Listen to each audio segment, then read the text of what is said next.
Hello, my dear little friends. Welcome to yet another story session. I have received so many emails from you, and it's always so nice to hear from you all. I have received requests to dedicate stories from some children, and so here it is. Today's story is dedicated to Sia, Gatha, Neve, Kashvi, Saranya, Navya, and Samaira. Let's begin the story. The Apple Dumpling. Once upon a time, there was an old woman who wanted an apple dumpling for supper. She had plenty of flour and plenty of butter, plenty of sugar and plenty of spice for a dozen dumplings. But there was one thing she did not have, and that was apples. She had plums, a tree full of them, the roundest and the reddest that you can imagine. But though you can make butter from cream and raisins from grapes, you cannot make an apple dumpling with plums, and there is no use trying. The more the old woman thought of the dumpling, the more she wanted it. And at last she dressed herself in her finest clothes and started to seek a basket of apples. Before she left home, she filled the basket with plums from her plum tree and covering it over with a white cloth, hung it on her arm and said to herself, "There may be many of those in the world who have apples and need plums." She had not gone very far when she came to a poultry yard filled with fine hens and geese and guineas. "Cack, cack, quack, quack, quack." What a noise they made! And in the midst of them stood a young woman who was feeding them with yellow corn. She nodded pleasantly to the old woman, and the old woman nodded to her, and soon the two were talking as if they had known each other always. The young woman told the old woman about her fowls, and the old woman told the young woman about the apple dumpling and the basket of plums for which she hoped to get apples. "Dear me," said the young woman when she heard this, "there is nothing my husband likes better than plum jelly with goose. But unless you will take a bag of feathers for your plums, he must do without it, for that is the best I can offer you." "One pleased is better than two disappointed," said the old woman. And she emptied the plums into the young woman's apron, and putting the bag of feathers into her basket, trudged on as merrily as before. And she said to herself, "If I am no nearer the dumpling than when I left home, I am at least no farther from it, and that feathers are lighter to carry than the plums."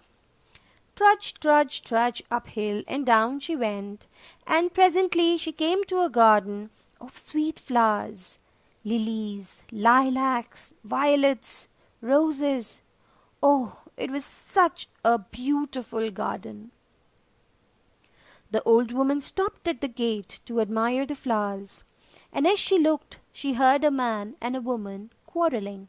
"Cotton," said the woman. "Straw," said the man. "It's not."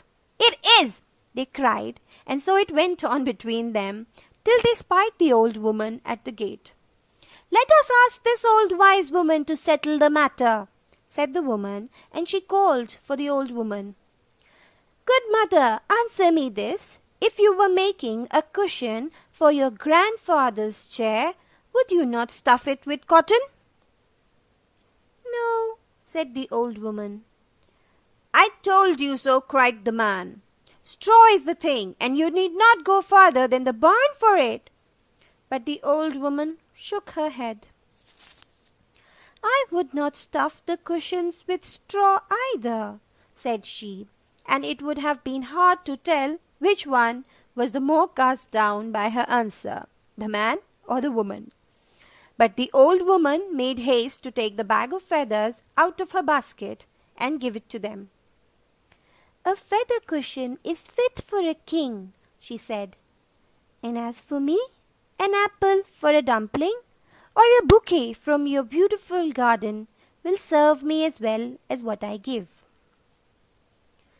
"A feather cushion is fit for a king," she said. The man and the woman had no apples, but they were glad to exchange a bouquet from their garden of the loveliest flowers, lilies, lilacs, roses. Oh, and what a beautiful bouquet it was! "A good bargain, and not all of it in the basket," said the old woman, for she was pleased to have stopped the quarrel.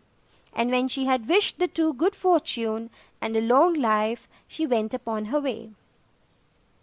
Now her way was the king's highway, and as she walked there, she met a young lord who was dressed in his finest clothes, for he was going to see his lady love. He would have been as handsome a young man as ever, had it not been that his forehead was wrinkled into a terrible frown, and the corners of his mouth drawn down, as if he had not a friend left in the whole world. "A fair day in a good road," said the old woman, stopping to drop courtesy him. "Fair or foul, good or bad, it's all same to me," said he.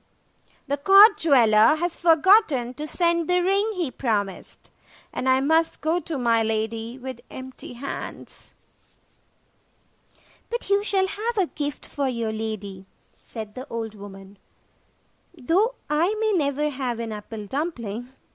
And she took the bouquet from her basket and gave it to the young man, which pleased him so much that the frown smoothed away from his forehead, and his mouth spread itself in a smile, and he was as handsome a young man as ever the sun has shone upon.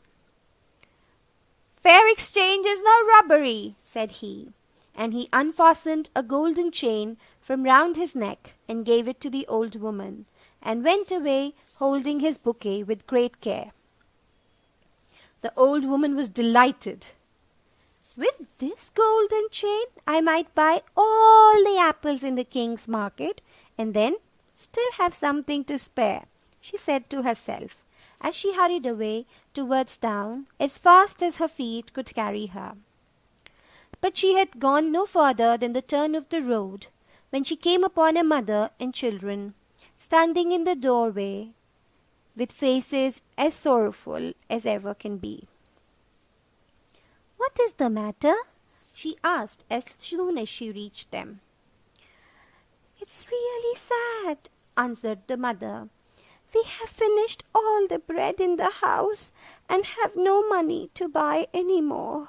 My children haven't eaten anything since 2 days." "What a day!" cried the old woman when she heard this. "I cannot bear to eat apple dumplings for supper when my neighbors go hungry."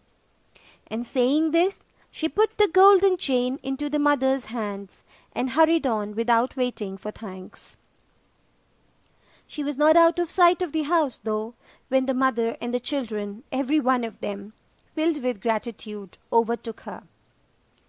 "We have nothing to give you," said the mother, who was the happiest of all, "for all that you have done for us. As a gesture of thanks, we give you this little dog here, whose barking will keep you company and will keep the loneliness away from your house." The old woman did not have the heart to tell them no, so into the basket went the little dog, and very snugly he lay there. A bag of feathers for a basket of plums, a bouquet of flowers for a bag of feathers, a golden chain for a bouquet of flowers, and a dog for a golden chain. All the world is give and take, and who knows when I may have my apple dumpling, said the old woman as she hurried on. And sure enough, she had not gone a half a dozen yards when, right before her, she saw an apple tree, as full of apples as her plum tree was full of plums. It grew in the front of a house as much like her own, and on the porch of the house sat a little old man. "A fine tree of apples," called the old woman as soon as she was in speaking distance of him.